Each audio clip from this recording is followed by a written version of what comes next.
Akkam jirtu kabajamtoota hordoftoota caffee miidiyaa oduu yeroo kana isin biraan ga'uuf qabannee dhiyaannee jirra. Hanga xumura oduu keenyatti nu faana turan affeerraa keenya oduu waliin Anlaadiseessaay.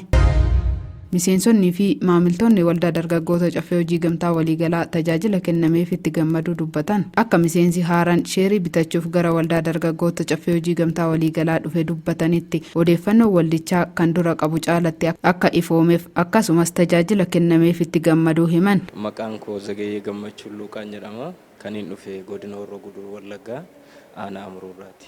Namoota siitii bitatanii deebi'antu kun jira jedhee haala sanatti himnaan baay'ee gaarii ta'uu isaa bareentan dhufe. Akkaataa isaanitti natti himanii fi eddenas dhufe immoo kan hin arge garaagarummaa qaba.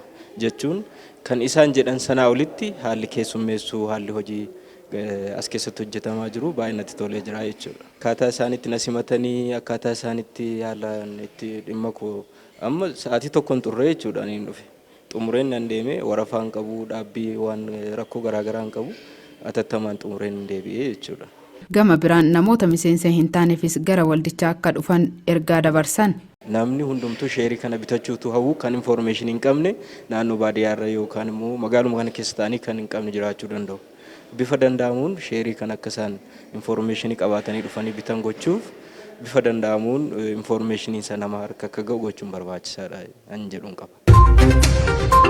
Diinagdeen Itoophiyaa waggoota muraasa darban qormaata isa mudate dandamatee guddina galmeessisaa jira jedhan obbo Ahmed Shidee. Diinagdeen Itoophiyaa waggoota muraasa darban qormaata alaa fi keessaa isa mudate dandamatee guddina galmeessisaa akka jiru ministeerri maallaqaa obbo Ahmed Shidee ibsan. Imbaasiin Riippaabilika Dimokiraatawaa Federaalawaa Itoophiyaa Waashingitan DC'tti argamu waafaa maarkeettingii fi piroomooshinii waliin ta'uun fooramii biizinasii fi investimentii Itiyoo Ameerikaa Waashingitan DC'tti adeemsifameera. Ministeerichi wayita kana akka jedhanitti waggoota muraasa darban qormaanni adda addaa akka alaa fi keessaa Itoophiyaa mudatanis diinagdeen ishee qormaataalee kanneen dandamachuun ammallee guddachaa jira jedhan. Sababni isaas hojii riifoormii fi hojiilee investimentii bu'uura misoomaa gurguddoo mootummaan hojjetamaniin ta'uu ibsaniiru. Rakkoolee jijjiirama haala qilleensaa dandamachuu nyaatan of danda'u akkasumas oomishtummaa qonnaa egeree guddisuu fi bulchiinsa qabeenya bishaaniin wal qabatanii jiran egereef gama furuutiin qooda olaanaa kan qabu hojiin ashaaraa magariisaa milkaa'inaan raawwatamaa jira jedhan. Dureeyyiin Ameerikaa Itoophiyaa daawwatan filamtoota investimentii akka ilaalan affeeramaniiru. Ameerikaatti ergamaa addaa Itoophiyaa fi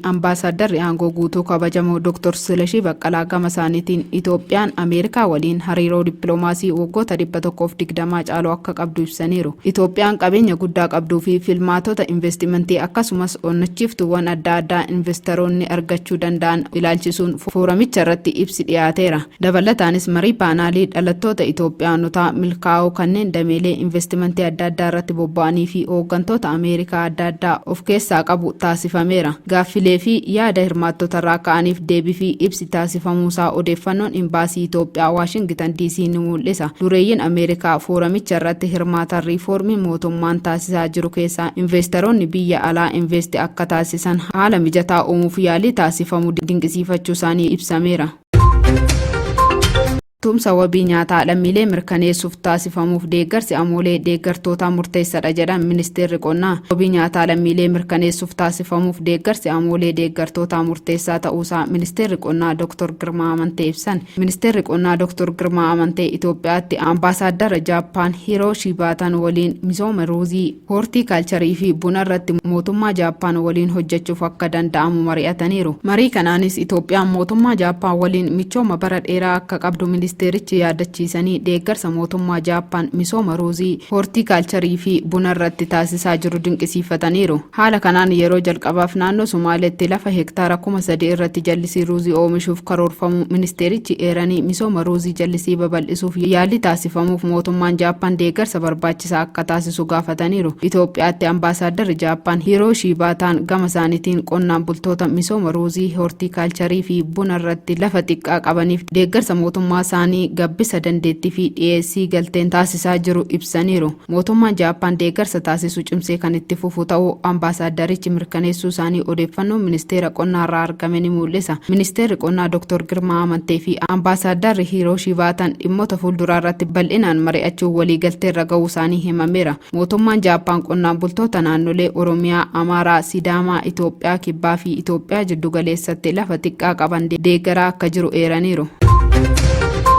korporeeshinichi kaampaanii Jaappaan waliin deeggarsa yuuroo miiliyoona 1.2 mallatteesse. Korporeeshiniin misooma paarkiiwwanii industirii biiroo qindeessa carraa hojii uumuu kaampaanii Jaappaan waliin deeggarsa yuuroo miiliyoona 1.2 mallatteesseera. Hojii raawwachiisan olaanaa korporeeshinii paarkiiwwan industirii Akiliiluu Taaddasaa biirichi carraa hojii uumuu dabaluu qaqqabiinsa dhiyeessii bishaanii guddisuu akkasumas dandeettii kaampaaniiwwan oomishaa guddisuu fi itti quufinsa dabaluuf tumsaan deeggarsa maallaqaa taasisuu isaanii dinqisiifataniiru.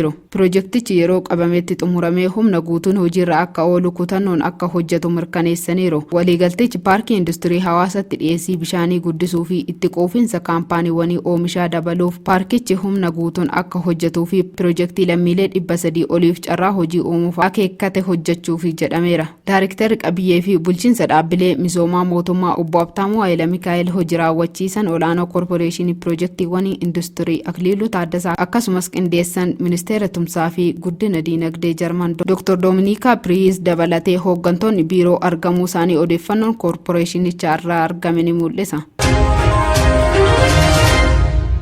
Kabajamtoota hordoftoota caffee miidiyaa oduun yeroo kanaaf qabanne kana fakkaata ture hanga xumuraatti dhufaan turuu keessaniif galatoomaa jechaa qopheelee caffee miidiyaa afaan waliin turtii gaarii.